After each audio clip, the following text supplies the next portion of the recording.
ಅವರು T V ನೋಡಿ ಅಡುಗೆ ಮಾಡೋರು, ಹಂಗೆ ಅವ್ರು ಟಿ ವಿ ನೋಡಿ ಮಾಡಿದ ಅಡುಗೆ ಉಂಡು ಬದುಕಿದವ್ರು ಇತ್ತ ಯಾರು ಅದಿರೇನ? ಯವ್ವ ಟಿ ವಿ ನೋಡಿ ಅಡುಗೆ ಮಾಡೋದು ಕಲಿಬಾರ್ದು ಯವ್ವ. ಅತ್ತಿ ನಮ್ಮ ತಾಯಿ ಏನು ಮುದುಕೇರು ಇರ್ತಾರಲ್ಲ ಅವ್ರ ಕಡೆಯಿಂದ ಅಡುಗೆ ಕಲಿಬೇಕು. ಅವರಂಥ ಪಾಕಶಾಸ್ತ್ರ ಪ್ರವೀಣರು ಜಗತ್ತಿನಾಗ ಎಲ್ಲಿ ಇಲ್ಲ. ಗಂಡಿಗೆ ಎಷ್ಟು ಖಾರ ಹಾಕಬೇಕು, ಮಕ್ಕಳು ಎಷ್ಟು ಸಪ್ಪನ್ನು ತಿಂತಾವ, ಮೊಮ್ಮಕ್ಕಳಿಗೆ ಏನು ಬಡಿಸ್ಬೇಕು, ಹೆಂಗೆ ಟೇಸ್ಟ್ ಏನು ಓದ್ಯಾರ? ಅಡುಗೆ ಶಾಸ್ತ್ರ ಪಾಕಶಾಸ್ತ್ರ ಓದ್ಯಾರನ ಅವರು? ಅಂದಾಜು ಮ್ಯಾಗ ಅವ್ರ ಅಭಿರುಚಿ ಮ್ಯಾಗ ಅಡುಗೆ ಮಾಡ್ತಾರೆ. ಅದನ್ನು ಕಲಿಬೇಕು. ಏನು ಟಿ ವಿ ಕಲಿಸ್ತು, ಬನ್ನಿ ಹೊಸ ರುಚಿ ಕಲಿಯೋಣ. ಮಧ್ಯಾಹ್ನ 11:30 12ಕ್ಕೆ ಬರ್ತೈತೆ. ಇವತ್ತು ಹೊಸ ರುಚಿ ಹಾಲ್ಕರೆ ಒಂದು ವಿಶೇಷ ಕಾರ್ಯಕ್ರಮಕ್ಕೋಸ್ಕರ ಹೊಸ ರುಚಿಯನ್ನು ಹೇಳ್ಕೊಡ್ತಕ್ಕೆ ಬಂದಿದ್ದಾರೆ ಮಿಸ್ ಸೀಮಾ. ನಾನು ಯಾರೋ ಮುತ್ತೈದಿರ್ಬೇಕು, ವಯಸ್ಸಾದಕ್ಕೆ ಬಂದಾಳಂತ ನೋಡಿದ್ರೆ ಬಂದಕ್ಕೆ 17 ವರ್ಷದ ಜ್ವಾಂಡಿಗೆ ಅದಂತ ಒಂದು ಹುಡುಗಿರಿ, ಬಿಳಿ ಜ್ವಾಂಡಿಗೆ ಇದ್ದಂಗೆ ಅದ. ಟಿಂಗ್ ಟಿಂಗ್ ಟಿಂಗ್ ಟಿಂಗ್ ಬಂದು ಇಟ್ಟಿಟ ಕೈಕಾಲು ಸ್ಕರ್ಟ್ ಹಾಕ್ಯಾಳ, ಹಣ್ಣಿ ಮ್ಯಾಗ ಕುಂಕುಮ ಇಲ್ಲ, ಕೂದಲು ಇಟ್ಟಿಟಕ್ಕೆ ಬೀಳ್ತಾವ, ಹಿಂಗೆ ತಕ್ಕೊಂತಾಳ. ಕೊಳ್ಳಾಗ ಒಂದು ಚೈನ್ ಇಲ್ಲ, ತಾಳಿಲ್ಲ, ಕೈಯಾಗ ಬಳಿ ಇಲ್ಲ, ಗಾಲ್ಲ ಪಚ್ಚ ಬಿದ್ದು. ಫ್ಯಾಷನ್ ಅಂತಿರೋದು, ಸ್ವರ್ಗದ ಫ್ಯಾಷನ್ ಅಂತ. ಈಗ ನಾನಂದೆ ಯಾರ ಮಾಡಿ ಹಾಕಿ ತಿಂದ್ರೆ ಸಾಕಾಗೈತಿ ಈಕಿ ಅಂತ, ಈಗೇನು ಅಡುಗೆ ಕಲಿಸ್ತಾಳಪ್ಪ ಅಂತ ನೋಡಕ್ಕೆ ಕುಂತ ನಾನು. ಓ ಹೇಳಿ ಮೇಡಮ್, ಸೀಮಾ ಮೇಡಮ್, ಇವತ್ತು ಹಾಲ್ಕೆರೆ, ನರೇಗಲ್, ಗದಗ ಈ ಭಾಗದ ಜನರಲ್ಲಿ ವಿಶೇಷ ಕಾರ್ಯಕ್ರಮ 2-3 ದಿವಸ ಇರೋದರಿಂದ ಈ ಭಾಗದ ಜನ ತುಂಬ ಜನ ಸೇರ್ತಾರೆ. ಇವ್ರಿಗೆ ಯಾವ ಅಡುಗೆ ಮಾಡೋದು ಹೇಳ್ಕೊಡ್ತೀರಿ ನೀವು?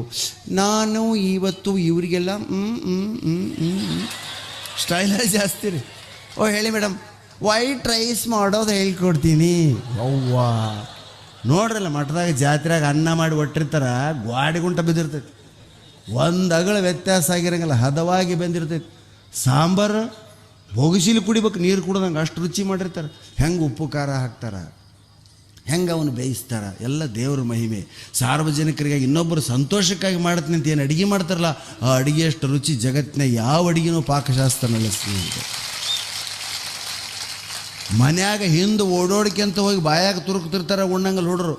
ಮಠದಾಗ ಲೈನಾಗಿ ಮಂದಿ ಜೊತೆ ಕುಂದ್ರಿಸ್ರಿ ಕಂಡವೈಲ್ ಅನ್ನಂಗೆ ತಿಂತಾವೆ. ಯಾಕೆ? ಆ ಅಡುಗೆಗಂತ ರುಚಿ ಇರ್ತೈತಿ. ಕೆಲವರು ಉಣಿಸ್ಕೊಂತ ಬರ್ತಿರ್ತಾರೆ ರೀ. ಈಗ ಎದುರೊಬ್ಬಕ್ಕೆ ನರೇಗಲ್ಲ ಬಂದು ನಮ್ಗೆ ಎದುರ ಯಾವೂರಮ್ಮ ನಾವು ಹಾಲ್ಕೆರೆ ಇಲ್ಲಿ ಯಾಕೆ ಬಂದು ಉಣಿಸ್ಕೊಂತ ಬಂದೀನಿ ರೀ ಹುಡುಗ. ಈಗ ಅದೆಲ್ಲ ಪ್ರಾಣೇಶ್ ಬರ್ತಾನಂತ ಮತ್ತೆ ಬಸ್ ಹಿಡಿದು ವಾಪಸ್ ಹಾಲ್ಕೆರೆಗೆ ಬರ್ತು. ಉಣಿಸ್ಕೊಂತ ನರೇಗಲ್ತನ ಬಂದಾಳ್ರಿ. ಅವು ಓಡ್ತಿರ್ತಾವೆ ಮುಂದೆ. ಅಮ್ಮ ಮಾಡಿದ ಅಡಿಗೆ, ಮನೆ ಅಡಿಗೆ ಹುಡ್ರು ಓಡ್ತಾವ ಮಠದಾಗ. ಅದಕ್ಕೆ ಯಾಕೆ ಸಾಮೂಹಿಕ ಭೋಜನ ಪಂಕ್ತಿ ಲೈನಾಗಿ ಕುಂದಿರಿಸಿ ಹಾಕ್ತಾರೆ? ಮಕ್ಕಳನ್ನ ಒಬ್ಬರನ್ನ ಉಣಿಸ್ಬಾರ್ದು. ಲೈನಾಗಿ ಹಾಸ್ಟೆಲ್ನಾಗಿರೋ ಮಕ್ಳು ಹೆಂಗೆ ಉಣ್ತಿರ್ತಾವೆ, ಕಂಡರಿಲ್ಲ ನಂಗೆ ಉಣ್ತಿರ್ತಾವೆ. ಹಾಂ, ಯಾಕೆ 4 ಮಂದಿ ಜೊತೆಗೆ ಒಂದನ್ನು ಉಣಿಸ್ರಿ ನೀವು, ಅದು ಗೂಗಿ ಮಕ್ಕಳನ್ನು ಗೆಳೆಯರೊಂದಿಗೆ ಬಿಡಿರ್ತಾಯಿಲ್ಲ. ಬನ್ನಿ ಹೊಸ ರುಚಿ ಕಲಿಯೋಣ. ಯಾವ್ದು ಹೇಳ್ತೀರಿ? ವೈಟ್ ರೈಸ್ ಮಾಡು. ಏನು ಹೇಳಿ ಮೇಡಮ್, ವೈಟ್ ರೈಸ್ ಮಾಡೋಕೆ ನಿಮ್ಗೆ? ವೈಟ್ ರೈಸ್ ಮಾಡಬೇಕಾದ್ರೆ ಫಸ್ಟ್ ಸ್ಟೆಪ್ ಬಂದುಬಿಟ್ಟು ಕಿಚನಿಗೆ ಹೋಗಬೇಕು. ಯವ್ವ ನಾವು ತಂಬಿ ತಗೊಂಡು ಹೊಲ್ದಾಗ ಹೋಗ್ತಿದ್ದೀವಿ ನೋಡೋದ. ಓ ಕಿಚನಿಗೆ ಹೋಗ್ಬೇಕಾ? ಆಮೇಲೆ ಸ್ಟವ್ ಹಚ್ಚಬೇಕು. ಯವ್ವ ನಾವು ಮನೆಗೆ ಬೆಂಕಿ ಹಚ್ತಿದ್ವಿ. ಮನೆಗೆ ಬೆಂಕಿ ಹಚ್ಚಿ ಮಾಳೆ ಮ್ಯಾಗ ಗಂಡನ ಕುಂದಿರಿಸಿ ಆತನ ಬುಡುಕಿಟ್ಟು ಬೆಂಕಿ ಹಾಕಿ ಆಮೇಲೆ ಹಚ್ಚಿದ ಸ್ಟವ್ ಮೇಲೆ ಪಾತ್ರೆ ಇಡಬೇಕು. ಯವ್ವ ನಾವು ಗಂಡನ ಕುಂದಿರಿಸ್ಬಿಡ್ತಿದ್ವಿ.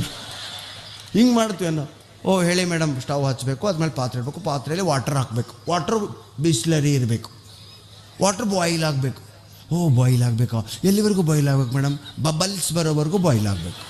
ಬಬಲ್ಸ್ ಬರೋವರೆಗೂ ಬಾಯ್ಲ್ ಆಗ್ಬೇಕಂದ್ರೆ ಏನವ? ಗುಳ್ಳೆಲ್ಲ, ಅದಕ್ಕೊಂದು ಕನ್ನಡ ಶಬ್ದ ಐತಿ, ಬುರುಗಂತಲ್ಲ. ಗುಳ್ಳಿ ಬರೋದಕ್ಕೆ ಏನಂತಾರೆ? ಶಬ್ದ ಹೇಳ್ರಿ. ಮಳ್ಳಬೇಕಂತೀರ, ಹೌದಾ?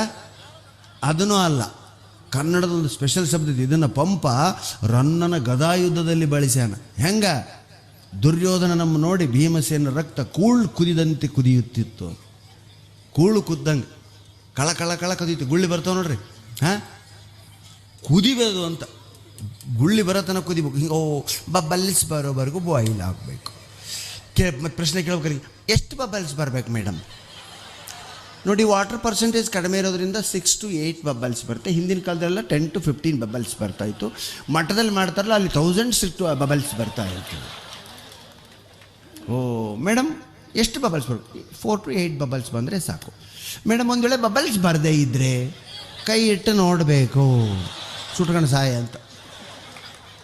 ಅನ್ನ ಮಾಡೋದು ಎಲ್ಲಾರ ಟಿ ವಿಯಾಗ ನೋಡಿ ಕಲಿತಾರೆ ನಮ್ಮ ಎಂದೂ ಕಲಿಬಾರ್ದು ತಾಯಿ. ಅಂದರೆ ಹಿರಿಯರಾಗಿರ್ತಕ್ಕಂಥವ್ರದ್ದು ಕಲಿಬೇಕು. ಇಂಥಲ್ಲಿ ಅಷ್ಟೇ ಯುವಕರು ಸೇವೆಯನ್ನು ಮಾಡಿ. ನಾವು ವೀರಶೈವ ಮಠಗಳ ಬಗ್ಗೆ ತುಂಬ ಅಭಿಮಾನ ಇದೆ ನನಗೆ. ಯಾಕಂದರೆ ಎಷ್ಟು ಜನ ಬಡಿಸ್ತೀರಿ.